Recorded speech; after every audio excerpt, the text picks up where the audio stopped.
Udhna police મથકનો staff પેટ્રોલિંગમાં હતો ત્યારે પોલીસે બાતમીના આધારે ઉધના રોડ નંબર 6 ખાતેથી ચોરીના કેમેરા સાથે રીઢાને ઝડપી પાડ્યો હતો। ઉધના પોલીસ મથકનો સ્ટાફ પેટ્રોલિંગમાં હતો ત્યારે પોલીસે બાતમીના આધારે Udhna road number 6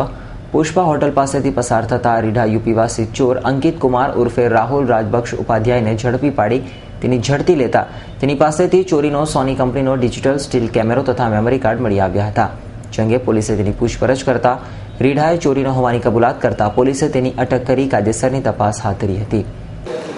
Sachin GIDC police સ્ટેશનમાં 8/7/2015ના રોજ આ ગામના ફરિયાદી શ્રી જે તિલક એવન્યુ સચિન સ્ટેશન કંસાટ રોડ પાસે રહે છે અમને ફરિયાદ આપેલી કે એક આરોપી ઇસમ નામે સતીશ રાજભર રહે બોમ્બે ઈસ્ટનાએ તેની સગીર વયની દીકરી ઉંમર વર્ષ 15 નામે પ્રિયાસિંહને લગ્નની લાલચ આપી લલચાવી પોસલાવી બોમ્બે ઈસ્ટ ખાતે ભગાડી ગયો। આ કામે ફરિયાદીશ્રીની તારીખ 8/7ના રોજ વિધિસરની ફરિયાદ દાખલ કરી આગળની તપાસ ચાલુ રાખેલી દરમિયાન આ કામના આરોપી ઇસમ નામે સતીશ રાજભરની અંગત બાતમીદારો અને ટાવર લોકેશન આધારે બોમ્બે ઈસ્ટમાં જેની લોકેશન મળી આવતા આ કામે આરોપીની તપાસમાં બોમ્બે પોલીસ સ્ટાફ સાથે ગયેલા અને ગઈકાલ તારીખ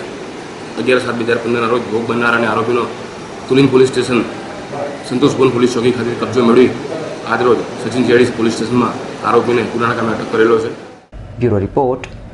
S9 ન્યૂઝ, સુરત।